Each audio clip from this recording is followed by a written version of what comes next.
Yo nakama, selamat datang di Lifestyle Anime. One Piece Chapter 1079 sudah rilis versi lokalisasinya. Inilah saatnya Mimin untuk mereview sekaligus menganalisis One Piece Chapter 1079. Namun sebelum kita masuk ke dalam videonya, ada info penting yang wajib kalian ketahui. Lifestyle Anime berkolaborasi dengan Misfit Society membuat PO spesial Ramadan untuk produk terbarunya. Kaos warna navy, Zoro Asura, dan Gear 5 Luffy. Hanya 95.000 saja loh. PO sangat terbatas karena hanya dibuka sampai tanggal 31 Maret saja. Pengerjaan kaos hanya 7 hari dan bisa lebih cepat. Terbatas hanya untuk 200 pieces saja. Yang akan kamu dapatkan di PO sekarang adalah kaos 30S warna navy dengan desain pilihanmu, gantungan kunci, dan juga stiker One Piece. Untuk paket bundling Zoro dan Luffy ada penawaran spesial loh. Kamu bisa dapatkan hanya dengan harga 180.000 dengan bonus 2 gantungan kunci dan 5 pieces stiker. Jangan lewatkan kesempatan emas ini, langsung dapatkan kaosnya dengan klik link pemesanan di kolom deskripsi. Pesan sekarang juga ya nakama. One Piece Chapter 1079 mendapatkan judul Kaisar Lautan, Bajak Laut Rambut Merah. Judul kali ini benar-benar meng-highlight betapa mengerikannya bajak laut rambut merah, terutama kapten mereka Akagami no Jackie. One Piece Chapter 1079 diawali dengan memperlihatkan flashback mengenai York beberapa jam yang lalu. York menyadari jika pemerintah dunia tak hanya berniat menghabisi Vegapunk asli saja, namun mereka juga ingin menghabisi semua kloningan Dr. Vegapunk, termasuk dirinya. Merasa dikhianati oleh pemerintah dunia, York ternyata sudah memiliki rencana cadangan, dan dia berniat untuk menjalankannya sekarang. Dia menuju keluar laboratorium, tepatnya di area diparkirnya para Seraphim. York mulai memerintahkan Seraphim yang terdiri dari S-Bear, S-Hawk, S-Snake, dan S-Hawk. Dia meminta mereka untuk menyerang siapapun yang menghalangi rencananya. Saat ini Frontier Dome sedang tertutup, dan York meminta para Seraphim untuk menghabisi semua orang, kecuali dirinya, Vegapunk asli, dan para agen pemerintah yang ditahan di dalam area laboratorium bawah tanah. Siap, ucap keempat Seraphim tersebut secara bersamaan. York kembali menjelaskan rencananya. Ketika para Seraphim membuat kekacauan di dalam laboratorium, pasti semua orang akan mencari tahu siapa oknum di balik kejadian ini. Mereka pasti akan bertanya pada para Seraphim mengenai siapa yang telah memberikan mereka perintah. Sehingga, jika kelakuan bejat York ketahuan, dia tak akan memiliki kesempatan untuk melawan semua orang. Karena York merasa dirinya tak sekuat yang lain. Sehingga untuk menghilangkan kecurigaan atas dirinya, York meminta S-Snake untuk berpura-pura membuatnya menjadi batu di depan semua orang, dan mengembalikannya menjadi normal ketika tak ada yang melihatnya. Siap, ucap S-Snake. Selain itu, York juga menginformasikan pada para Seraphim jika terdapat sebuah ruangan di laboratorium yang tidak boleh mereka hancurkan. Kemudian York memerintahkan para Seraphim untuk mulai membuat kekacauan. Flashback pun berakhir. Pada chapter kali ini tidak diberitahukan area mana yang tak boleh dihancurkan oleh para Seraphim. S-Snake pun diperlihatkan sedang terbang ke suatu tempat. Scene kemudian berpindah ke Pavilion Face. Para pekerja meminta semuanya agar segera naik ke atas kapal evakuasi. Mereka semua ingin segera meninggalkan Pulau Egghead. Selain itu diperlihatkan Sentomaru yang masih rebahan serta pasifista Mark III yang masih berjaga di sekeliling Pulau Egghead. Di pesisir Pulau Egghead diperlihatkan terdapat sebuah kapal yang tengah berlayar mendekati pulau, dan yang membagongkannya adalah kapal tersebut memiliki bendera bajak laut Kurohige. Apa yang diinginkan oleh bajak laut Kurohige di Pulau Egghead? Mimin akan jabarkan semuanya di sesi analisis pada akhir video. Scene kemudian berpindah ke perairan dekat dengan Pulau Elbaf, tempat pertarungan antara bajak laut Kid melawan armada besar dari bajak laut rambut merah. Bajak laut Kid saat ini sedang dihadang oleh armada besar bajak laut rambut merah. Salah satu kapten dari armada besar Shanks berkata pada Kid, jika mereka kesini untuk mengincar bos mereka yaitu Akagami no Jackie, Kid harus melawan para kapten dari armada besar Shanks terlebih dahulu, dan mereka juga tak akan membiarkan Kid bisa melihat Shanks meskipun hanya sekilas saja.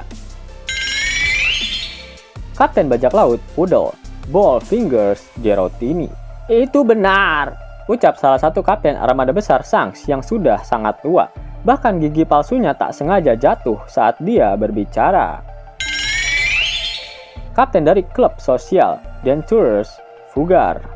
Kau bodoh, Aku membencimu, ucap salah satu kapten dari armada besar Shanks pada Kit. Namun dia mengatakannya sembari mengeluarkan keringat.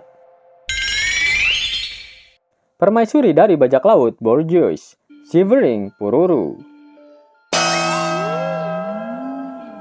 Kit kebingungan saat melihat para kapten yang berada di armada besar bajak laut rambut merah. Mereka terlihat sangat lemah. Kit bahkan bertanya apakah dia masih berada di lautan New World atau tidak. Killer menanggapi pernyataan Kit. Meskipun begitu, terdapat sosok terkenal di antara armada besar bajak laut Akagami, sehingga Kit tak boleh membiarkan dia mengendorkan pertahanannya.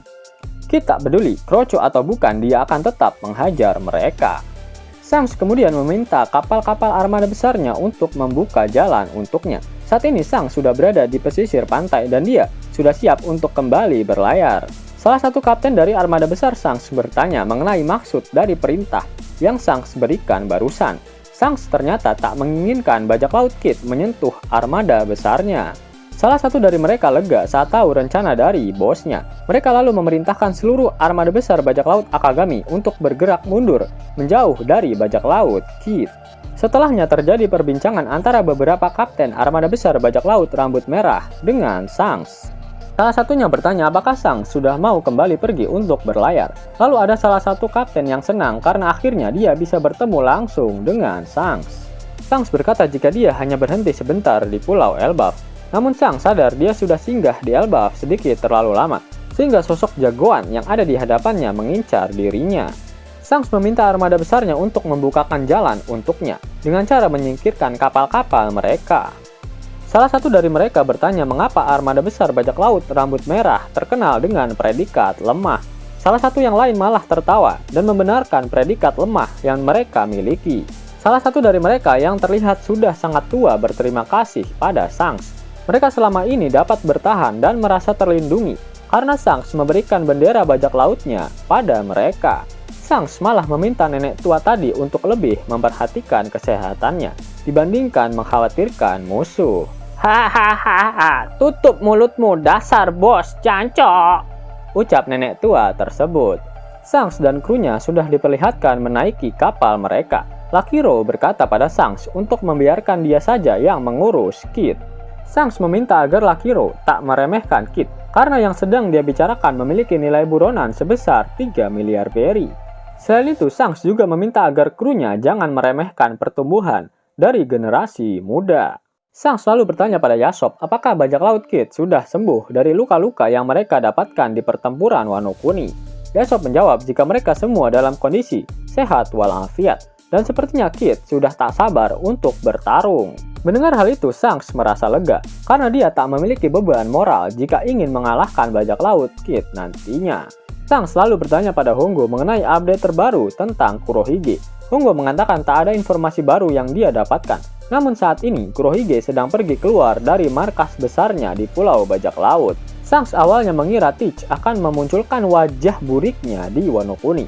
Setelahnya, Hongo memberikan kertas yang berisikan semua informasi dan rekam jejak dari Eustace Kapten Kit pada Shanks. Shanks lalu membacanya. Kit berasal dari South Blue, dan dari informasi yang tertulis di sana, Shanks menyimpulkan jika Kit adalah sosok pembuat onar. Di sisi lain, Kit bertanya pada Killer ada berapa kapal yang menghalangi pergerakannya. Killer telah menghitung jika ada 9 kapal dan beberapa dari mereka memiliki poster buronan.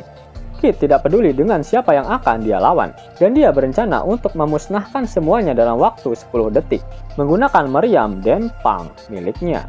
Kit ternyata sudah bersiap dengan meriam elektromagnetik miliknya yang pernah dia gunakan untuk melawan Big Mom saat di Wano Kuni.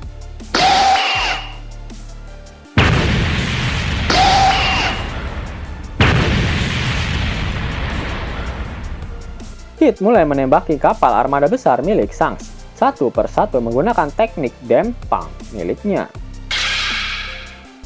Shanks sangat terkejut karena dampak serangan yang diberikan oleh Kit ternyata sangat mengerikan. Namun ternyata semua kejadian barusan adalah hasil penglihatan masa depan yang dilakukan oleh Shanks. Ben Beckman menyadari jika Shanks baru saja melihat masa depan menggunakan Advanced Kenbunsoku Haki miliknya, dan apa yang dilihat oleh Shanks adalah kejadian buruk.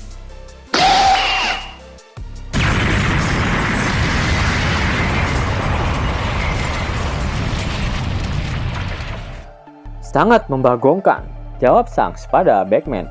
Armada besar bajak laut Shanks terkejut saat melihat Kit yang sudah mempersiapkan sebuah meriam. Shanks yang sudah menyadari jika akan terjadi hal buruk dengan itu terlihat langsung murka. Shanks langsung melompat ke arah kapal milik bajak laut Kit.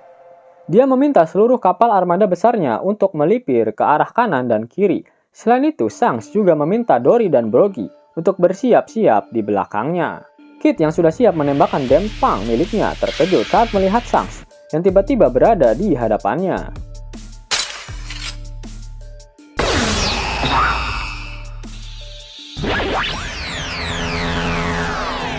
Shanks bersiap menyerang Kit. Serangan Shanks dilapisi dengan advance Haki Raja.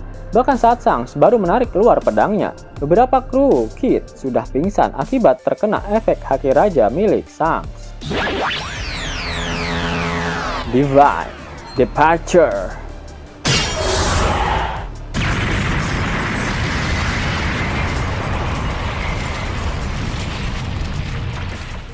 Shanks langsung menyerang Kit menggunakan teknik Kamusari, teknik yang sama seperti Roger saat dia menebas Kozuki Oden di masa lalu.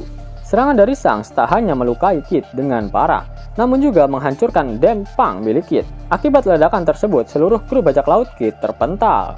Shanks terlihat hanya berdiri terdiam di hadapan Kit dan Killer yang sudah rebahan.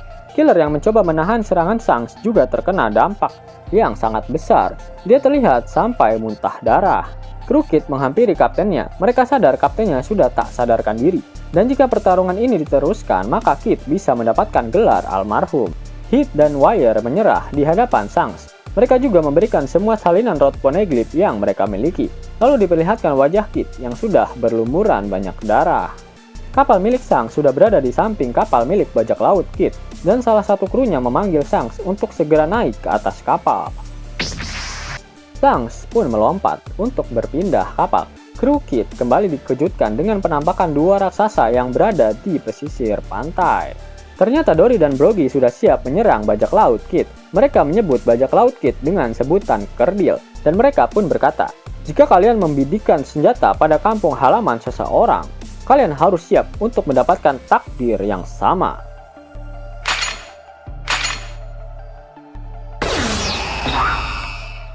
Hakoku Sovereignty.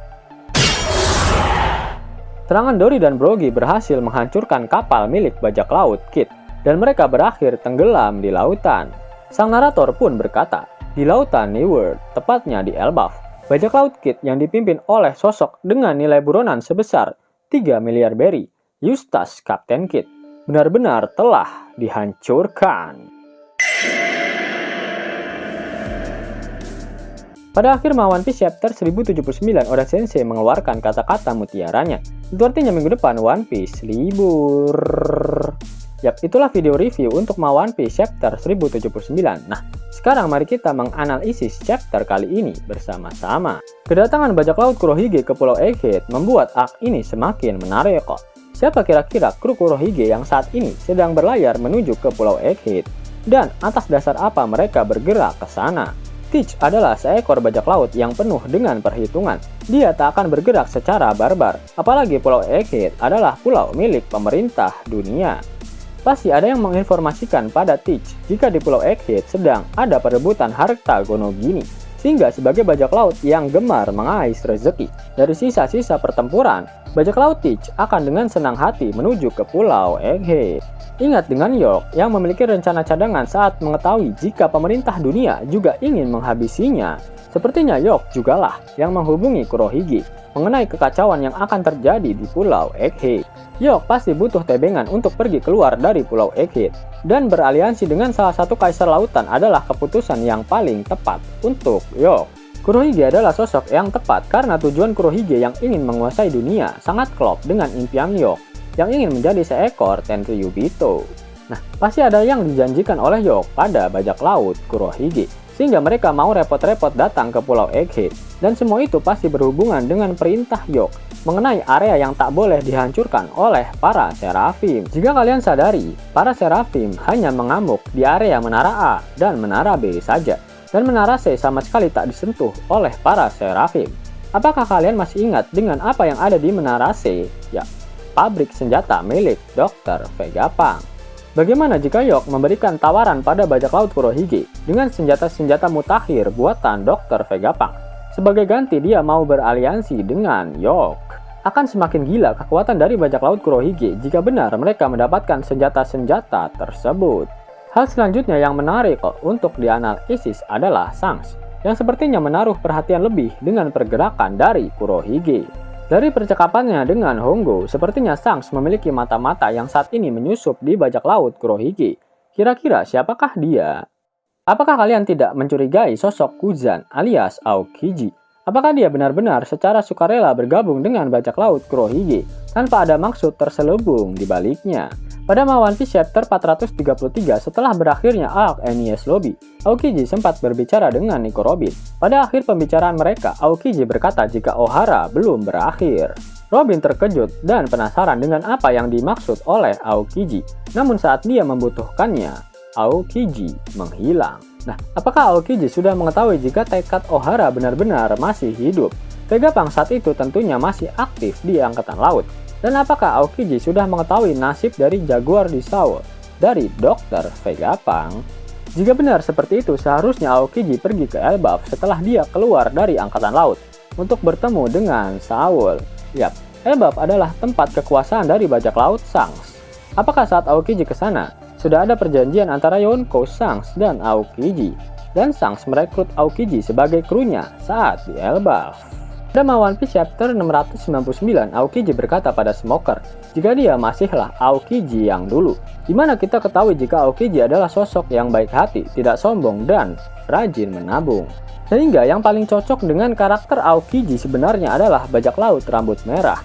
Pada chapter kali ini, diperlihatkan jika Shanks membantu para bajak laut lemah untuk bertahan di New World dengan cara menjadikan mereka sebagai bagian dari armada besarnya dan memberikan mereka bendera bajak lautnya agar mereka aman dari serangan musuh. Lalu sebelum menyerang Kid, Shanks bertanya terlebih dahulu mengenai keadaan Kid, apakah mereka dalam kondisi sehat walafiat atau tidak. Nah, pada chapter kali ini terungkap jika Shanks sangat memperhatikan gerak-gerik dari bajak laut Kurohige, sehingga dia butuh sosok mata-mata yang bisa dikatakan harus memiliki kekuatan yang berimbang dengan Kurohige. Apalagi Shanks adalah sosok yang tidak ingin seseorang melukai krunya atau aliansi bajak lautnya, sehingga Aokiji sangat cocok untuk mendapatkan peran tersebut. Yos nakama, itulah video review sekaligus analisis untuk One Piece Chapter 1079. Jika nakama menyukai video ini, jangan lupa klik like, share, dan subscribe channel ini ya, agar nakama semua tak ketinggalan info menarik seputar One Piece. Arigato.